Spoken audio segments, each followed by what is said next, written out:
жители и гости города Усть-Каменогорск. Приглашаем вас в выставочный зал Восточно-Казахстанского музея искусств, где впервые представлена большая выставка мелкой фарфоровой пластики из 38 экспонатов.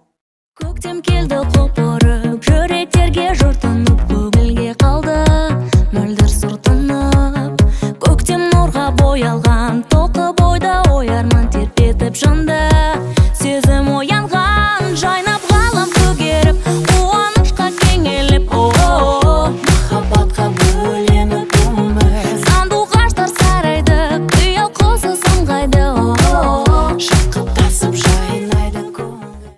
А также мы хотели вас порадовать еще одной новой выставкой «Салим Коктем», тема которой «Весна». Весна особенная из всех 4 времен года. В начале весны мы празднуем Международный женский день 8 марта, затем мы празднуем 21 марта, большой праздник Навруз, день равноденствия.